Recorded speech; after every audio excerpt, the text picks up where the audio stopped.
नमस्कार।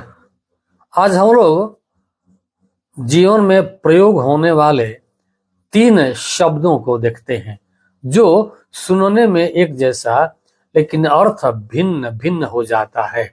इसको हम लोग श्रुति सम भिन्नार्थक शब्द भी कहते हैं। ये शब्द हैं सुर, सूर, शूर। सुर दंत स में ह्रस्व की मात्रा और र सुर। इस सुर का अर्थ होता है लय, अर्थात गायन के क्षेत्र में वे स्वर जो कर्ण प्रिय होते हैं, जो हम सुर शब्द का प्रयोग करते हैं, सारे गा म प ध नि सा, ऐसा जो हम कहते हैं इसको सुर कहेंगे। इसका एक और भी अर्थ होता है सुर का माने देवता। जैसे सुरासुर संग्राम में सूर अधिकांशतः विजयी होते थे। यहां सुर शब्द का अर्थ देवता है।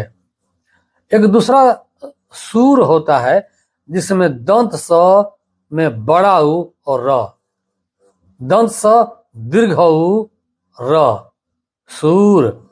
इस सूर का अर्थ होता है अंधा और सूर्य। जैसे सूरदास के बारे में हम जानते हैं, सूरदास जैसे कहा जाता है तो लगता है कि ये अंधे हैं। इसलिए दंत स में जब हम बड़ा उ लिख देते हैं, दीर्घ उ लिखते हैं और र सूर लिखते हैं तो इसका अर्थ होता है अंधा। और इसका एक अर्थ सूर्य भी होता है। ऐसा कहा जाता है, अनेक ग्रंथों में इस तरह की चर्चा है कि ये जो सूर्य हैं वे एक आंख के अंधे हैं। इसलिए सूर अर्थात अंधा और सूर्य। एक शब्द होता है शूर, तालव्य स में दीर्घ उ और र। इस शूर शब्द का अर्थ होता है वीर। राणा प्रताप एक शूर थे, अर्थात वीर थे।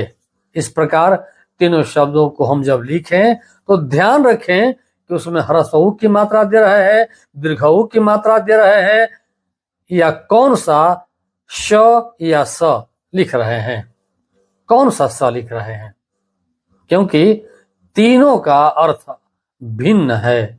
भले ही सुनने में सम है लेकिन अर्थ भिन्न रखता है। नमस्कार।